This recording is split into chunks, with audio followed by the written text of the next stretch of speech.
Hello student, welcome to Joyshree's teaching class. এখন আমরা class 8-এর থার্ড সামারটিভ ইভ্যালুয়েশন 2024 ইংলিশ থেকে মধ্যশিক্ষা পর্ষদ প্রদত্ত নমুনা প্রশ্ন একটা আমরা সলভ করব। ঠিক আছে, প্রথমে সিনটা আমি রিড করছি, লাইন বাই লাইন তোমাদের মানেগুলো বলে দিই, তারপরে কোশ্চেন্সের আনসারগুলো বলে দিচ্ছি। দেখো কি রয়েছে। Before going out the next day, পরের দিন বেরানোর আগে, he soaked in a bucket of water the acorns. সে কি করেছিল, একটা বাকেটের মধ্যে সেই অ্যাক্রনসগুলোকে ভিজিয়ে রেখে দিয়েছিল। That he had so carefully chosen, যেগুলো সে খুব যত্ন সহকারে বেছে নিয়েছিল। অ্যান্ড কাউন্টেড, এবং গুনে নিয়েছিল। He carried an iron rod too, এবং সে একটা লোহার রড বহন করছিল অ্যাজ এ ওয়াকিং স্টিক। কি জন্য? হাঁটার জন্য, ইউজ করার জন্য। He invited me to come along with him, সে আমাকে আমন্ত্রণ জানিয়েছিল কিসের জন্য? তার সাথে যাওয়ার জন্য। Having arrived at the place he had been hiding for, সে কি করলো, যখন সে সেই জায়গাটাতে পৌঁছালো, সে he began to pound his iron rod into the ground. সে জায়গাটা যখন সে যায়, সে থামে এবং কি করে, তার সেই আয়রন রডটা দিয়ে কিছুটা মাটি খোঁড়ে। This made a hole in which he placed an acorn, এর ফলে একটা সেখানে গর্তের সৃষ্টি হয় যেখানে সে অ্যাক্রনটাকে রেখেছিল। And covered over the hole again, এবং আবার সে কি করলো, সেই গর্তটাকে বন্ধ করে দিল। He was planting oak trees, সে ওক গাছ লাগাচ্ছিল। In this way he planted his 100 acorns with great care, আর এইভাবে সে প্রায় 100টি অ্যাক্রনস খুব যত্ন সহকারে পুঁতে দিল। He told me that for 3 years now he had bin planting trees in this solitary way. কি বলেছে? সে আমাকে জানিয়েছিল যে 3 বছর ধরে সে এইভাবেই একাকিত্বভাবে বা একাই, সলিটারি মিনস একা এরকমভাবে সে চারা গাছ লাগাচ্ছে। হি হ্যাড প্ল্যান্টেড 100,000, সে শতাধিক 100,000 100,000, ঠিক আছে, যেখানে সে চারা লাগিয়েছিল। অফ দিজ 100,000, এবং এই 100,000 চারা গাছের মধ্যে 20,000 হ্যাড কাম আপ, চারা গাছ মিনস ওই যে বীজ সিড, সেখান থেকে প্রায় 20,000-এর মতো চারা গাছ বেরিয়ে এসেছিল। It was at this moment that I began to wonder about his age, এবং এই মুহূর্তটাতে আমি অবাক হয়ে গিয়েছিলাম। কেন? তার বয়সটা দেখে। He has clearly more than 50, তার বয়স 50-এর বেশি। 55 হি টোল্ড মি, সে আমাকে বলেছিল 55 বছর বয়স। হিজ নেম ওয়াজ এলজিয়ার ওয়াফিয়ার, এবং তার নাম ছিল Elzeard Bouffier. He had owned a farm in this plains, এবং তার এখানে এই প্লেন্সে একটা ফার্ম ছিল। Where he lived most of his life, যেখানে সে তার জীবনের অনেকটা সময় কাটিয়ে দিয়েছিল। He had lost his only son and then his wife, সে একমাত্র তার ছেলেকে হারিয়ে দেয়, তারপর তার স্ত্রীকেও হারায়। He had retired into this solitude, এবং তখনই সে তার এই একাকিত্ব জীবন থেকে অবসর নেয়। Where he took pleasure in living slowly, যখন সে আস্তে আস্তে আনন্দ উপভোগ করতে পায় এরকম ভাবে।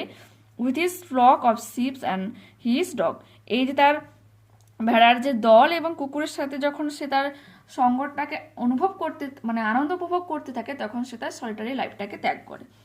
হি had concluded that this country was dying for lack of trees, সে এটা উপসংহারে বলে যে তার এই দেশ শুকনো হয়ে, শুষ্কতায়, গাছের অভাবে মারা যাচ্ছে। ঠিক আছে। হি অ্যাডেড দ্যাট, সে আরও যুক্ত করে বলে, having nothing more important to do, এর থেকে তো অন্য কিছু আমি গুরুত্বপূর্ণ মনে করছি না। He had resolve to remedy this situation, এই যে পরিস্থিতি, এটাকে কমানোর জন্য এর থেকে ভালো সে উপায় কোনো আর খুঁজে পাচ্ছেন না, সে বলতে চেয়েছে। Answer the following questions. What was the name of the persons who planted the acorns, লোকটার নাম তোমাকে জানতে চাওয়া হয়েছে যে এই গাছগুলো লাগাচ্ছিল। কি লিখবো? The name of the person was Elzeard Bouffier who planted the acorns, লোকটার নাম ছিল এলজিয়ার ওয়াফিয়ার, যে চারা অ্যাক্রনসগুলো পুঁতছিল। এরপর কি রয়েছে? Where did he live most of his life, তার জীবনের বেশিরভাগ সময়টা সে কোথায় কাটিয়েছে?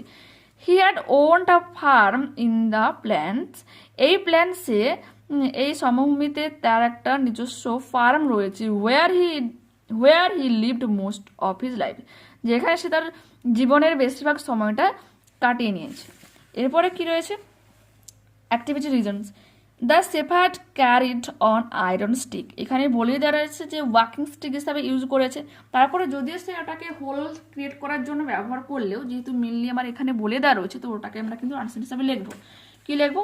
Two use it as a walking stick. পরের প্রশ্ন রয়েছে, the narrator wonder about his age. আমাদের যে লেখক, যে রাইটার, তিনি হচ্ছে অবাক হয়ে গিয়েছিলেন তার এজ দেখে। He had planted 100,000। আচ্ছা, ওর আগে না আমি এখানে থেকে বরঞ্চ বলতে পারি যে এইখান থেকে তোমরা এতটা লিখলেও এনাফ। বলে দিই যে he told me that for 3 years now he had bin planting trees in this solitary way. ঠিক আছে, যে হি টোল্ড মি, এর জায়গায় তোমরা কি লিখতে পারো, হি টোল্ড দ্য ন্যারেটর। ঠিক আছে, narrator. He told the narrator that for 3 years now he had been planting trees in this solitary way. 3 বছর ধরে সে একাকীভাবে এরকমভাবে গাছ লাগিয়ে যাচ্ছে, প্রায় সে 100,000 গাছ এইভাবে লাগিয়েছে। এই জিনিসটা যখন তিনি জানতে পারেন না, শুনলেন, তখনই কিন্তু ন্যারেটর তার এজটা শুনে অবাক হয়ে গেলেন। ঠিক আছে, এটা লিখো। The shepherd had lost his only son and his wife. ঠিক আছে,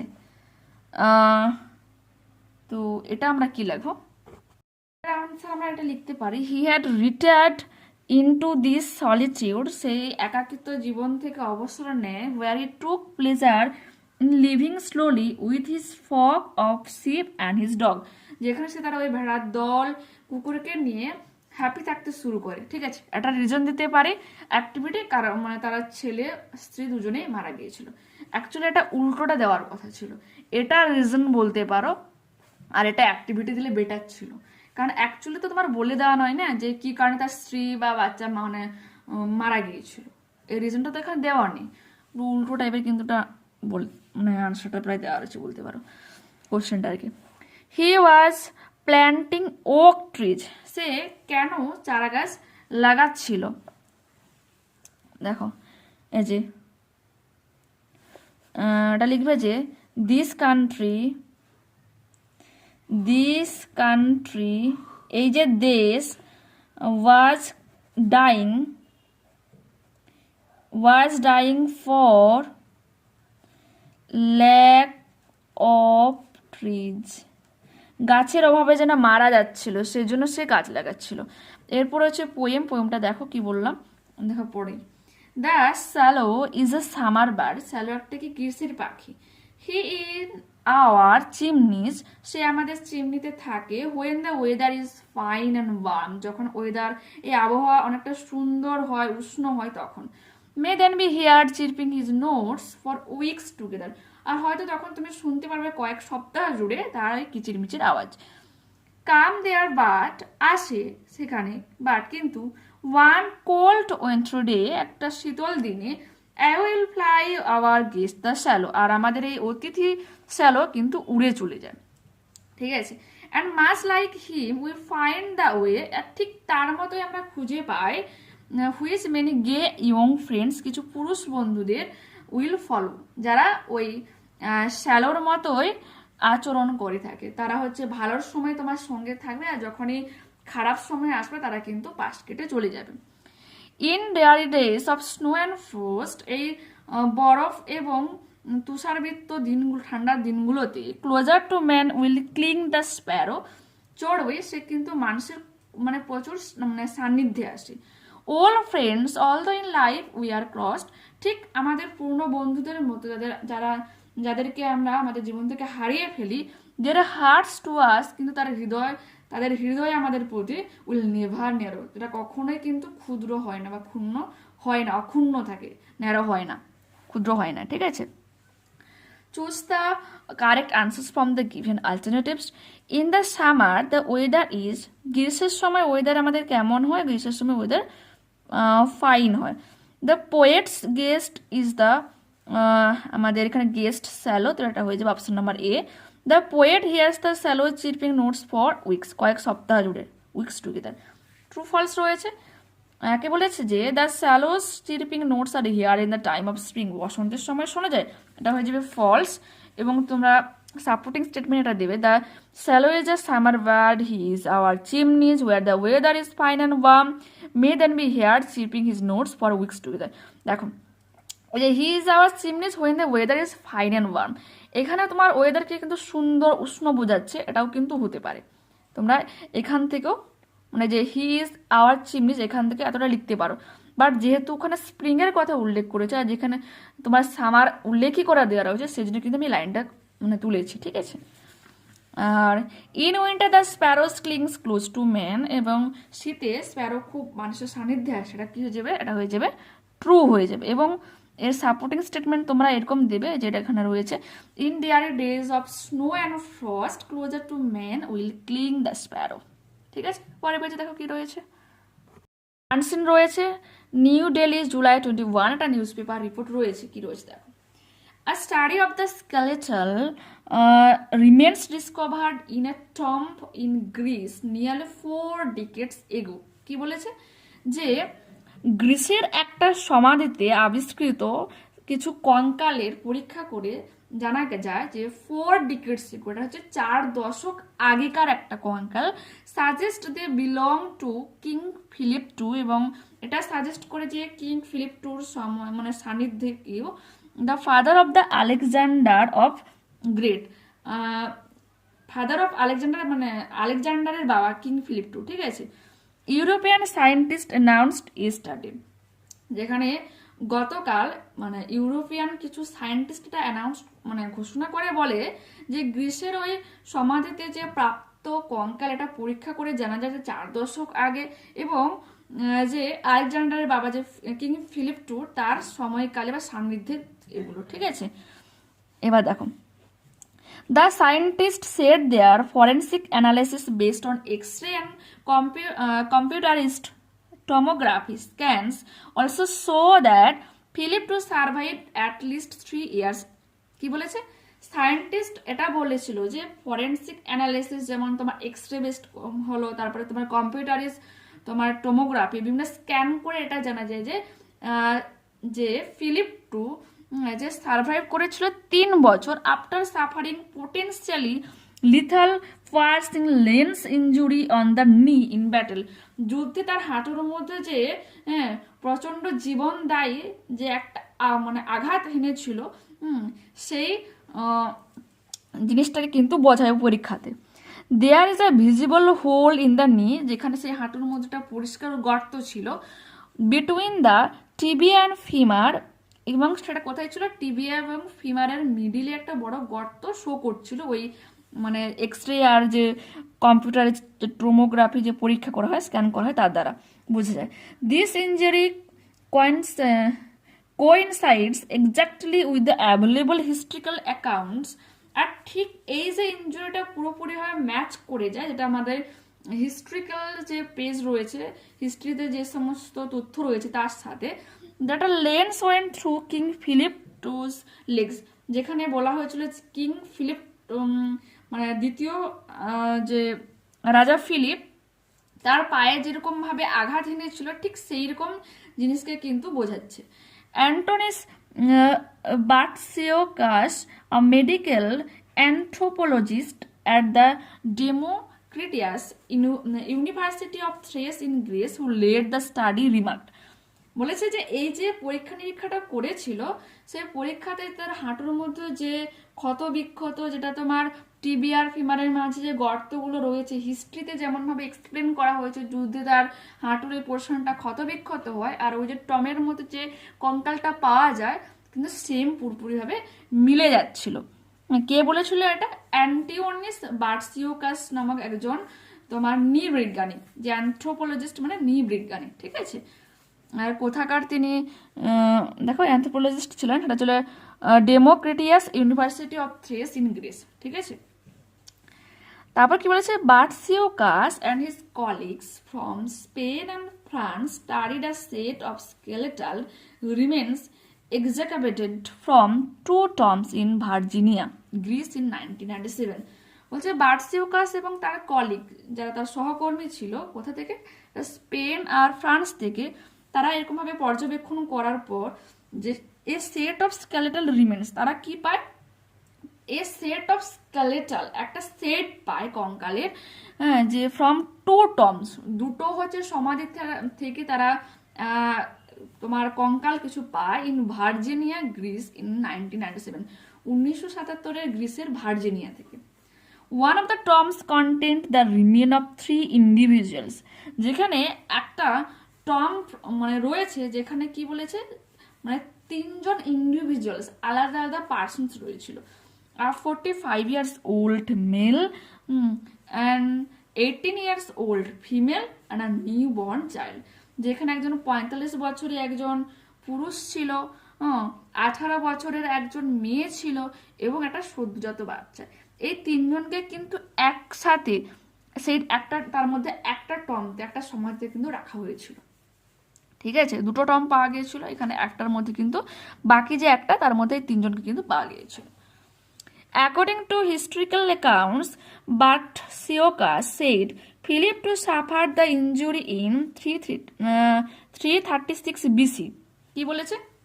হিস্ট্রিক্যাল অ্যাকাউন্টস থেকে এটা মানে হিস্ট্রিক্যাল অ্যাকাউন্টসের মতে যে বার্সিওকাস এটা বলেছিল যে ফিলিপ টু সে হচ্ছে সাফার করছিল, ভুগছিল ওই আঘাতে, কখন, প্রায় 336 বিসিতে, and remained lame for the rest of his life, এবং তার ওই যে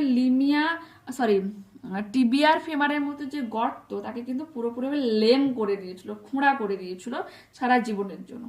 the study of the knee shows a strengthened knee joint, এবং এই যে স্টাডি যেখানে দেখা যায় একটা শক্ত হাঁটুকে জয়েন্ট করার ব্যাপার রয়েছে, and a fusion of bones that render the leg damaged, এবং যেখানে পায়ের যে বোনসগুলো একেবারে ড্যামেজড হয়ে গিয়েছিল, অ্যান্ড লেম যে কারণে সে খুঁড়া হয়ে গিয়েছিল।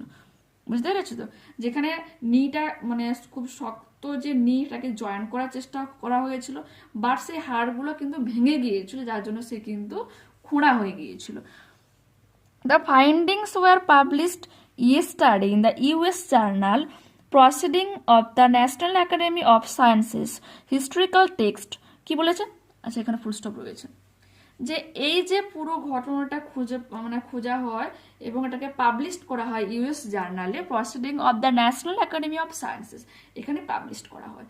Historical text claimed Philip two was stabbed to death about 3 years after the injury, এবং হিস্ট্রিতে এটা বলা হয় যে ওই যে আঘাত এনেছিল, আঘাত হাঁটুতে যে আঘাতটা ছিল, ওই আঘাতের 3 বছর পর তাকে ছুরি দিয়ে মেরে হত্যা করা হয়েছিল। ঠিক আছে, choose the correct answers from the given alternatives. King Philip II was Alexander's কি ছিল, father. After the injury Philip two survived at least 3 years, এবং এই আঘাতের পর এক্ষুনি বললাম 3 বছর সে বেঁচে ছিল। Hole was visible in the knee, সেই যে গর্তটা কোথায় দেখা যাচ্ছিল, তার নিতে। Democritus University of Thrace is in কোথায়, গ্রিস। এরপরে প্রশ্ন, one of the tomb excavated in 1977 contains the remains of 3 individuals, 3জন আলাদা আলাদা পার্সন। এরপর আছে fill in the chart with information from the passage. Type of analysis done, ঠিক আছে, তো আমি এখানে বলতে পারি যে জার্নাল এটা বেস্ট হবে, বা তোমরা যদি একটু এটা ক্লিয়ার থাকো আমাকে বলবে, তো আমার মাথাতে অন্য কিছু আসছে না, সেই জন্য নিউজ পেপার রিপোর্ট এটাকে রং করে এটা কারেক্ট হওয়ার কথা। Place where the hole is visible, যে জায়গাটা দেখা যাচ্ছিল অন দ্য নি, হাঁটুর উপর। এরপরে বলেছে প্রফেশনস অফ বার্সিওকাসের প্রফেশনস পেশা কি ছিল, মেডিকেল অ্যানথ্রোলজিস্ট, ঠিক আছে, অ্যানথ্রোপোলজিস্ট, একজন তোমার ঔষধি যে নৃবিজ্ঞান সেটা মেডিকেল নৃবিজ্ঞান।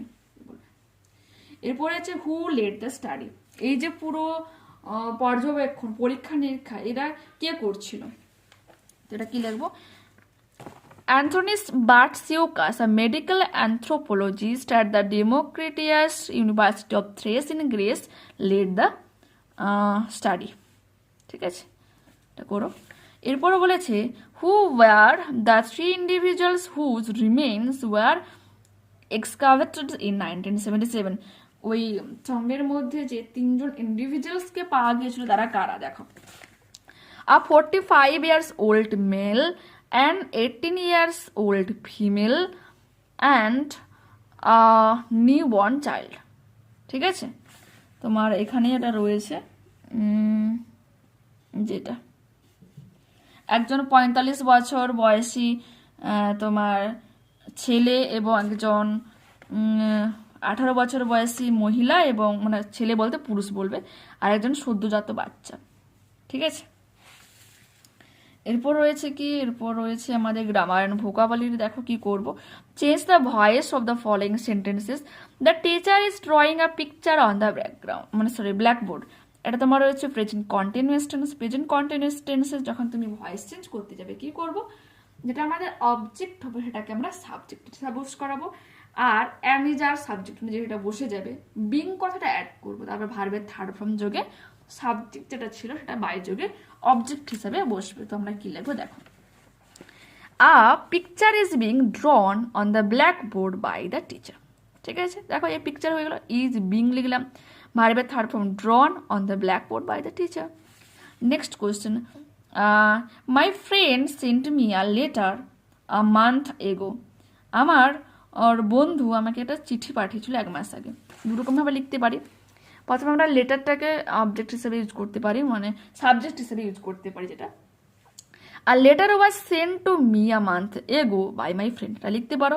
আবার আমি পার্সনকে আমরা কি করতে পারি, এটা অবজেক্ট হিসেবে ধরে সাবজেক্ট হিসেবে লিখতে পারি, I was sent a letter a month ago by my friend. ঠিক আছে, এটাও লিখতে পারো, কোনো সমস্যা নেই বেটার। ওকে, ঠিক আছে, দেখে নাও। এরপরে কি বলেছে, he knows me very well. কি লিখবো এখানে, I is known to him very well. ঠিক আছে, নোনের পরে কিন্তু টু হবে, এখানে বাই কিন্তু হবে না। ঠিক আছে, এরপর হচ্ছে fill in the blanks with the correct forms of verbs given in brackets. The president has been delivering a speech for 3 hours. বলেছে কি যে প্রেসিডেন্ট সে প্রায় 3 ঘন্টা ধরে স্পিচ দিয়ে যাচ্ছে। ঠিক আছে, okay. Hers dash for 2 hours when I reached his home. Sleep দেওয়ার হচ্ছে ভার্ব, আমরা কি করব, যেহেতু এটা তোমার সিম্পল পাস্ট, এই পোর্শনটা ওই যে when I reached his home, এটা সিম্পল পাস্ট ভার্ব রয়েছে, তো যে ঘটনাটা আগে ঘটবে, এবং এখানে যেহেতু কন্টিনিউ 2 ঘন্টা ধরে সে ঘুমাচ্ছিল, তো ওটাকে আমরা কিন্তু পাস্ট পারফেক্ট কন্টিনিউয়াস টেন্সে কিন্তু প্রথমটা করব। Hers had been sleeping for 2 hours when I reached home. হ্যাঁ, হার্স 2 ঘন্টা ধরে ঘুমাচ্ছিল যখন আমি তার বাড়িতে পৌঁছেছিলাম। Underline the clauses in the following sentences and state what kind of clauses they are. I know that he can solve the sum easily. That he can solve sum easily, এটা হয়ে যাবে noun clause. The king who was protector to all his people was favorite to everyone. একজন রাজা যে হচ্ছে সমস্ত মানুষের রক্ষা করে, সে কিন্তু সবার প্রিয় হয়। তো এখানে হু ওয়াজ প্রোটেক্টর টু অল হিজ পিপুল, এই পোর্শনটাকে আমরা কি করব, ক্লজ হিসেবে আন্ডারলাইন করব এবং দেবো কি নাম, অ্যাডজেক্টিভ ক্লজ।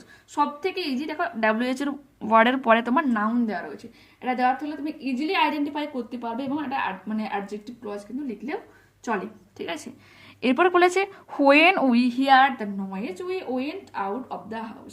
যখন একটা কার্য কারণ সাপেক্ষ বোঝাবে, হ্যাঁ, কজ অ্যান্ড এফেক্ট বোঝাবে, তখন কিন্তু এটাকে আমরা অ্যাডভার্ব ক্লজ লিখবো। When we here the noise, যখন আমরা মানে চিৎকারটা শুনতে পেয়েছিলাম, মানে ওই যেটা আমি যেটা শুনেছিলাম, we went out of the house, আমরা ঘর থেকে বেরিয়ে এসেছিলাম। তো এই পোর্শনটাকে আমরা কি করবো, অ্যাডভার্ব ক্লজ হিসেবে লিখবো। এরপর আমাদের প্রশ্ন কি রয়েছে, my friend said to me did you go to the music class yesterday. আমার বন্ধু আমাকে জিজ্ঞাসা করেছিল তুমি গতকালকে মিউজিক ক্লাসে গিয়েছিলে। দেখো এখানে রিপোর্টিং স্পিচ পাস্ট টেন্সে রয়েছে, বাট রিপোর্টেড যে স্পিচ রয়েছে সিম্পল পাস্টে রয়েছে। সিম্পল পাস্ট যখন থাকবে আমরা কী করবো, পাস্ট পারফেক্ট করবো। সিম্পল পাস্ট কী করবো, যে ডিড ওয়ার্ডটা রয়েছে সেই জন্য। আর যেহেতু এটা তোমার ইন্টারোগেটিভ সেন্টেন্স, তো দ্যাট ইউজ করা যাবে না, এখানে আমরা কি ইউজ করবো, আস্কড বা ইনকোয়ার তোমরা ইউজ করতে পারো। WH ওয়ার্ড নেই, সেজন্য আর তোমাকে অ্যাড করতে হবে ইফ। তো কী করবো দেখো, my friend asked me if I had gone লাগবে, ঠিক আছে। If I had gone to the music class the previous day, স্টার্টে থেকে কি হয়ে যাবে, প্রিভিয়াস ডে, ঠিক আছে। পরের প্রশ্ন রয়েছে মাদার সেডস অ্যাট দ্য ডোর, মা এখানে আদেশ করেছে, তো আমরা কি লিখবো, কিছুই না, mother ordered to shut the door. Okay, দেখে নিয়েছো, ঠিক আছে। নেক্সট ক্লাসে আবার দেখা হচ্ছে। যারা চ্যানেলে নতুন রয়েছে অবশ্যই চ্যানেলটাকে সাবস্ক্রাইব করে সঙ্গে থেকো। তো তোমাদের সামনেই এক্সাম চলে এলো, তো এক্সামটাকে ভালো করে দাও নেক্সট ইয়ার। অবশ্যই তোমাদেরকে আমি হেল্প করার জন্য রেডি আছি। ওকে, বাই।